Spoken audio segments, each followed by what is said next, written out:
Since 1989, the Milwaukee Fire Department has been headed by a Milwaukee native, a Custer High School graduate, a man who thought he originally wanted to be a police officer, but he found himself fighting fires instead. And now, 32 years later, August Erdman is retiring from the department. The city of Milwaukee has had a formal paid fire department since 1875. During that 120 years, there have been few changes in the chief's office. Only 13 have served in that capacity, but there have been major changes in fire services. August Erdman has seen many of those changes since he joined the department in 1964.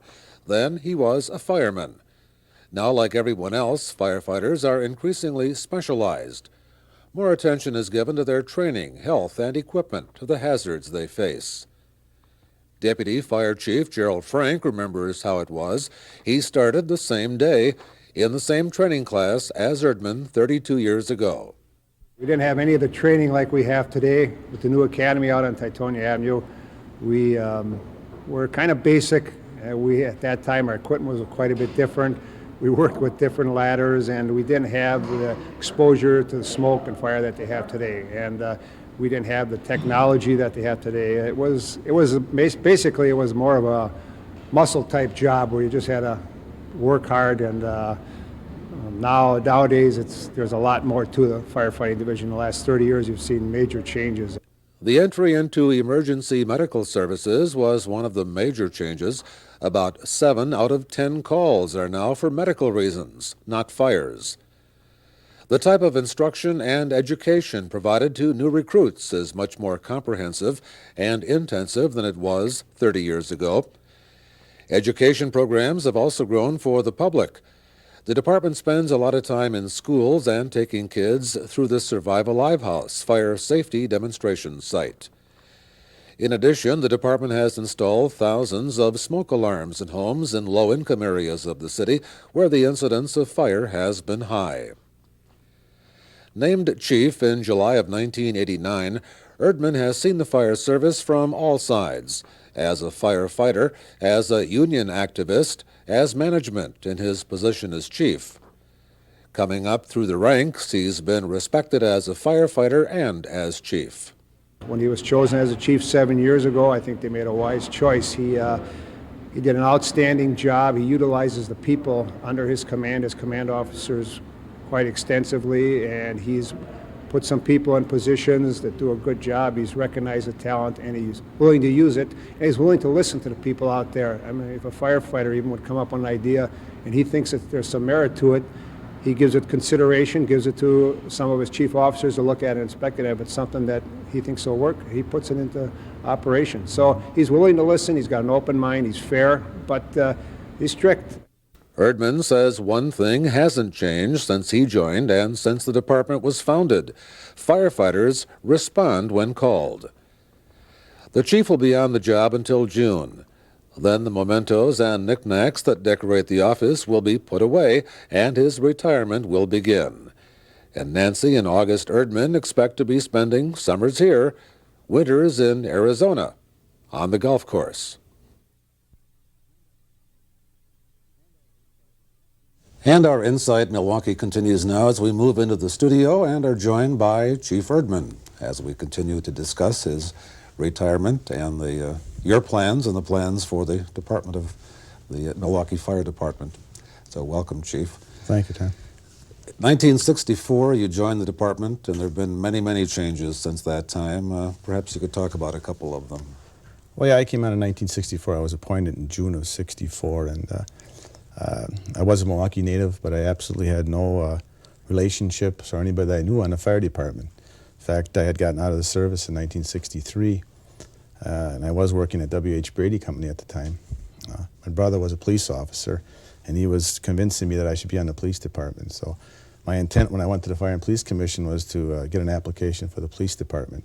But at that time, there was a list in effect for the police department, but there was a fire department exam coming up, and I took that and ended up 8 on the list, and I was appointed in June of 1964. Yeah, things have changed rapidly over the last 32 years on the department. Not only the department itself, but the city itself has changed.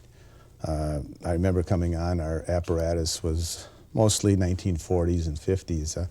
All open apparatus, you rode in the back, open. Generally 5 or 6 people on a rig. There wasn't enough masks to go around. We had small little canister masks that just filtered the smoke out. You had 3 of those on a rig. Having 5 people, obviously, it was always the youngest guy didn't get a mask. So, yeah, things have changed rapidly. Not only in the field of the apparatus, but the technologies and our communications and so forth have really changed. I would imagine 32 years ago, firefighters were firefighters. Today, there's so much more. I think that's been the real change. Back at that time, we responded to fires. We had other things, lockouts and so forth, but firefighting was the main duty of the Milwaukee Fire Department. And through the years, the changing not only in responsibilities for a fire department, but taking on other services. Through the 60s, firefighting was the main push for the department, and there was a lot of changes. As we know, in 1967, there was some civil disturbances in the city. That really changed the way we fought fires. Up until that time, we had very few tanks that carried water on the fire department. There just was the hose on there. Every time there was a fire, you went to a hydrant. And as all firefighters know, time is what really is our enemy in a fire. Those fires double every 20 seconds. So in 1 minute, it's 8 times the size it started 1 minute ago. And getting there rapidly and putting water on a fire or extinguishing is very important to us. Technology has improved the response as well. Oh yeah, that's really our response time. We're trying to get there in the city, and we do now. In 1995, our response rate was up around 90-some% that were on the scene of a fire within 5 minutes. And that includes the call. And the changes, yes, technology has helped with fire apparatus. Nobody rides outside anymore in any kind of inclement weather. Everybody's inside. But I think our biggest change as far as response time was we went to 911 in 1989, and the department went to a CAD system, a computer-aided dispatch system, in 1991. Receiving the call, putting it on CAD and dispatching cut our time down probably by 1.5 minutes. I think those people up there now are averaging something like 37 seconds for a response for a dispatch, which is phenomenal. You had mentioned to me at one time people's concern, or they're upset perhaps when a fire truck shows up when they call 911 and are seeking emergency medical services. Well, yeah, that was probably one of the largest changes as far as responses go in the city, is when the department did take on emergency medical services. And that was, I believe, in 1978 that the department did take the responsibility for emergency medicine. Prior to that, we did have squads that go out mostly to give oxygen, and all the transports were done by the Milwaukee Police Department. But in 1978, the department took on all the responses, and since that time, our members have been trained as certified state EMTs. We do defibrillation now, and of course we have the paramedic program for advanced life support. So I believe in last year's responses, we had somewhere near 61,000 incidences that we went to, and of that, about 3/4 are medical. So the changing of the fire department really went from strictly fire responses to EMT, or emergency medical services. Also, we specialized, just not because of what any fire department was responsible for, but society did. Back when I first came on the job, we'd go to a fire. The main thing that could burn in the house was generally some kind of a wood product or a cotton or wool fiber. But with the advent of all the synthetic fibers and plastics, and these burn much hotter, and the toxic fumes that are given off just made it more responsible for our department to have people fully protected against those items. Like I said, we never had enough masks for everybody when I came on. Now everybody's required to have self-contained breathing apparatus. So yeah, that has changed greatly. But the medical service has really changed us in the amount of runs that we do have. Does it become less hazardous or more hazardous, or a combination? Fire department becomes more high-tech, and you have more problems on the other side as well. Yeah, the danger's always been there. It's a very dangerous profession. There's just no doubt about that. I think in the history of the department, we've lost about 113 firefighters since our inception, which was 1875. So the department's about 120 years old, and yeah, it is dangerous. But the advent of the chemicals and the new synthetic fibers has really added to that. Firefighters out there, there's a concern. There's state laws that protect them from heart and lung. You get exposed to some of these chemicals or some of these products of combustion that just a one-time exposure can cause a heart or lung disorder. You've done a lot to push and emphasize fire safety in the city of Milwaukee. We've had the focus program, firefighters out creating urban safety with the Right. smoke alarm distributions, the Survive Alive House, among others. What kind of impact do you think these have had on the city? Well, they have already. It's made a great impact. I think if we go back to 1987, we had the tragic fires in the city of Milwaukee. We lost 12 individuals in a couple-day period. Really, the task force that was put together had to take a look at this, and for some reason, we just had our statistics were totally different than the rest of the nation. We were losing over 50% of our fatalities were children, and it should have been around 14%. And looking at the amount of fatalities we had 31 in 1987, and we were averaging around 20-some per year. And that's one of the real changes that the department made. We know we have a good department. We know we can react when a fire comes in, and that's a constant training and upkeep of the equipment and the help of the mayor, the common council to purchase that equipment to keep us up with the times. But on the other side, our proactive approach needed something to be done, and that's what these programs are all about. Can we or can we not affect this fatality rate by being proactive? And Focus was one of the big of the programs. We raised $500,000 through private collections to build a Survive Alive house. Every children in the city of Milwaukee in the public schools has to go through that program in 2nd and 5th grade. And we've been at it for 4 or 5 years, and it has shown a steadily drop in our fatalities. Last year we ended with 6 fatalities, and one of the goals of this department was, our strategic plan was to get it below 10 by the year 2000. So we did it in 1995, and we're real happy about it, and just hope that with a lot of hard work we can keep that up. With all the changes that have been, that we have seen over the 32 years, many things I'm sure have not changed as well, or at least perhaps some things within the department. Well, there's a lot of tradition on a department. That'll always be there. The basics of firefighting is probably always going to be there. I think what they did in 1875 is somebody sent in an alarm, and some men got back onto some kind of a piece of apparatus, whether they pulled it or a horse pulled it. They went to a fire, and these men got off and took hose and went in and did the job. And that's probably still what happens. It's just that we get there a lot quicker. We're probably a lot better trained, but the basics of firefighting are still there. It's a unique job. You work 24 hours a day when they're in the field, so they become very involved with each other. It comes in to be a big family, and that's really what the fire department's all about. You're trying to get more members into that family from the city of Milwaukee, young people in the fire cadet program. Is that working well?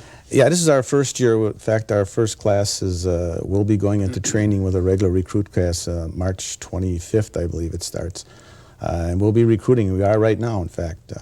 We're out within the seniors in the city of Milwaukee, MPS system, plus any private or parochial school in the city of Milwaukee, and they must be city residents. We're out there running a test, and we're looking for 12 individuals who will come right out of high school. We're hiring them, giving them training, giving them some firefighter training, some EMT, and in the next class that comes up after they're hired, they're put into that recruit class.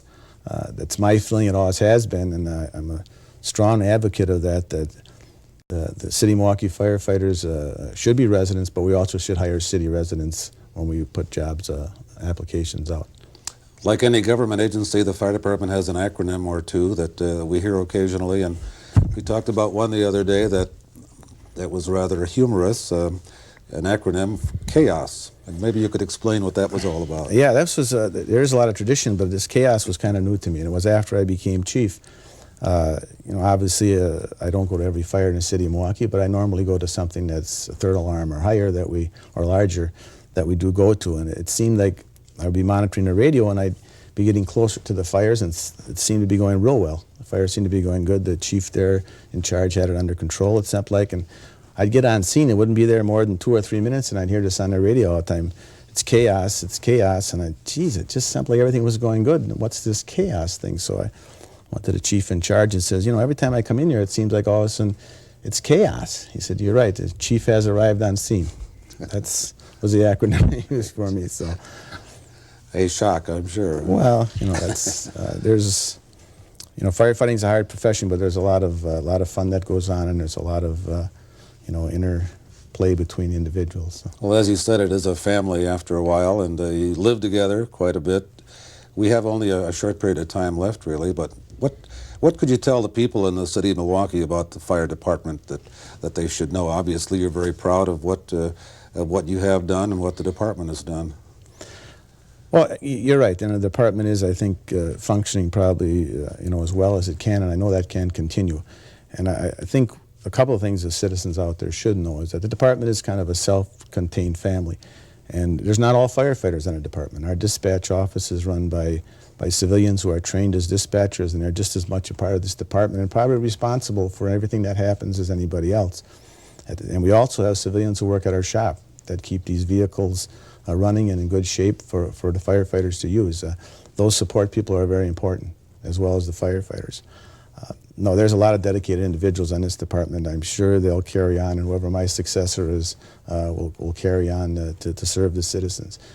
There's a very talented department out there. We're not only firefighting EMT, we do high-angle rescue. We have a dive team, and the team I think we just had out Friday that everybody should know about. It's a state team. It's our hazardous material team. That's a very hazardous profession out there, but we have individuals in this department who volunteer to do that type of thing, to get the education, and that'll continue. I'm real confident of that. And for you, a little golf. For me, a little golf. I probably by next year you'll be interviewing me in the senior tour, I think. Sounds good.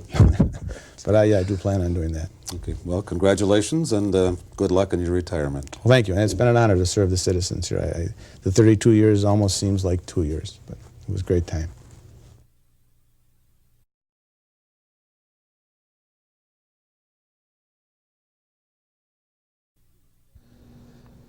Like the chief, Alderman Robert Anderson has been a public servant for 32 years. While the chief never went out of his way to make headlines, Anderson admits he occasionally did just that, making some noise, drawing attention to himself. And it's often been said around City Hall that you're nobody until you've been fired by the Southside Alderman. Now he too is stepping down, stepping out of the council chambers. A professional life often described as colorful and controversial. Once, when he was mayor for a day, there were problems with a huge snowstorm, prompting a newspaper cartoon and complaints about his response. Oh no, that's when I was acting mayor for one day and we had a big storm. I got blamed for everything. I didn't even know what it was all.